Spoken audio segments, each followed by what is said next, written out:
Il avait un important mandat, se mesurer au Ghanéen et toujours invaincu Frédéric Lawson. La récompense, se mériter un combat de championnat contre Kell Brook, détenteur de la ceinture IBF. Kevin Bizier devait absolument l'emporter et enfin vivre le rêve de tout boxeur. Une performance remarquable de l'athlète de Saint-Émile l'emportant par abandon de son opposant lors du 10e round. Une joie immense habitait Bizier. Mais est-ce que la poussière a eu le temps de retomber? Ah oui, bien c'est sûr que oui. Là, on est à la maison puis avec les enfants, je veux dire, ça retombe assez vite. Les autres, ils savent pas que t'es un athlète. Oui, c'est sûr que, regarde, c'est vrai que c'est le fun. Les commentaires sur Facebook, toutes les affaires, le monde t'encourage encore. C'est fun. C'est sûr que ça descend un petit peu, mais t'es encore. Là, on prend ça plus relax, puis on va recommencer la semaine prochaine, tranquillement, à s'entraîner pour le prochain combat. Tu te rends compte tranquillement pas vite de ce qui s'est produit suite à cette victoire-là et de l'ampleur que cette victoire-là apporte à ta carrière? Ben oui, parce que là, c'est sûr que je deviens aspirant numéro 1 obligatoire à la ceinture. Fait que là, je sais que je vais me battre en championnat du monde le prochain combat de boxe. À savoir la date, vraiment, on a dit avril-mai. À savoir vraiment c'est quoi la date, on ne sait pas encore. Mais c'est le combat d'une vie pour devenir champion. Il y a plein de monde qui sont pas capables de gagner ces combats-là. Moi, j'ai réussi à le gagner quand même bien, puis par arrêt de l'arbitre en plus, mais arrêt de l'autre équipe. Je serais content d'avoir bien performé comme ça. Tous les petits détails avaient une grande importance et le travail a débuté très tôt. On a eu une longue préparation. On a commencé ici, regarde, ici dans le gymnase avec Florian, l'entraînement physique au début. Là, à un moment donné, qu'on a su, on avait quelle date qu'on se battait. J'ai monté à Montréal, on s'entraînait avec Marc Ramsey, qui est mon entraîneur de boxe, avec Marc-André Wilson, mon entraîneur physique.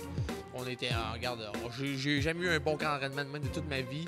Puis on était vraiment top shape. Là. Vers la fin, il y a toujours des épuisements vers la fin. Ça commençait à être plus dur les sparring, mais là, après ça, aussitôt que tu as une petite pause, là, la remonte dans un pic, puis on était top shape pour le combat. Et la stratégie établie afin de battre Lawson devenait simple, mais très efficace. C'était de ne pas le garder trop loin.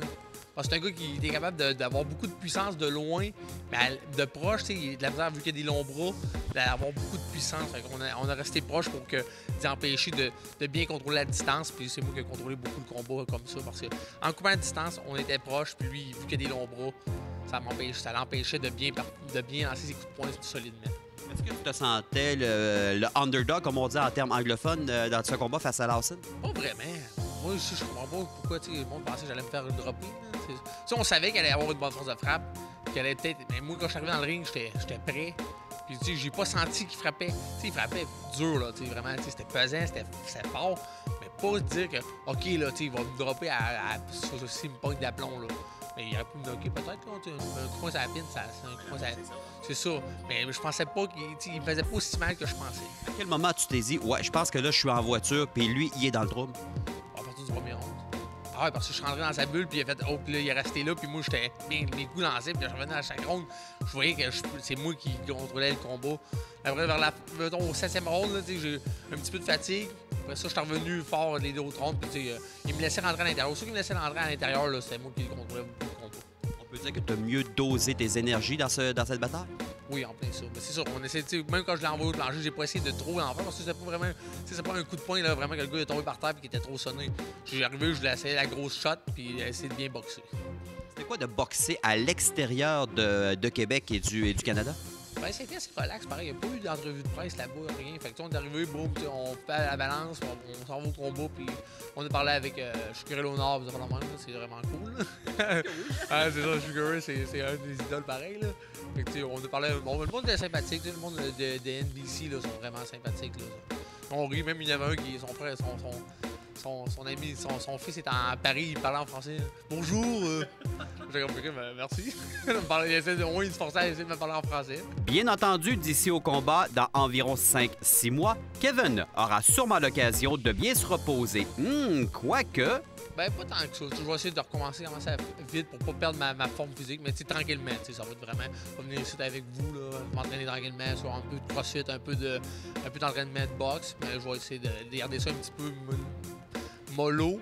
Et aussi qu'on va savoir quelle date, on va recommencer pour être prêt pour commencer le camp d'entraînement à Montréal. C'est quoi l'importance pour toi de revenir avec Mark Ramsey qui soit à temps plein avec toi pour la préparation du combat? C'est vraiment sa structure de boxe. Là. Lui, on a une stratégie, on rentre là-dedans. Puis, Marc, si tu sors en sparring, là, il sortait un petit peu de la stratégie de boxe. J'essaie de faire du flafla un peu. Là. Le Marc, à chaque round, il me revenait. Hey, c'est quoi? Il m'a regardé, il dit, c'est quoi la stratégie? Là, il dit, ah, c'est rentré dedans. Mais vas-y! C'était vraiment, on savait. C'est ça. Il voulait que ça soit fait d'une façon. Puis on le voyait, là, on a vu beaucoup de vidéos. C'est sûr qu'il y avait de la misère, le gars. Marc, il me la remettait à chaque fois que j'essayais de sortir de mon plan de match. Il me remettait en sparring. Puis regarde, c'est là que ça fait un bon combat de moi. Et effectivement que ça a été un grand combat pour Kevin Bizier. Il mérite cette place et va tout faire pour ravir le titre à Kell Brook. D'ici l'annonce officielle, il aura le temps de profiter de la période des fêtes. Te connaissant, j'ai l'impression que tu relaxeras pas trop. Ah, un petit peu. So-so. La lasagne à maman, peut-être? Ah, ouais, aussi, là. J'espère, en tout cas. Merci, le message est passé. Ouais, voilà. T'as compris, la belle-mère? Merci. Salut.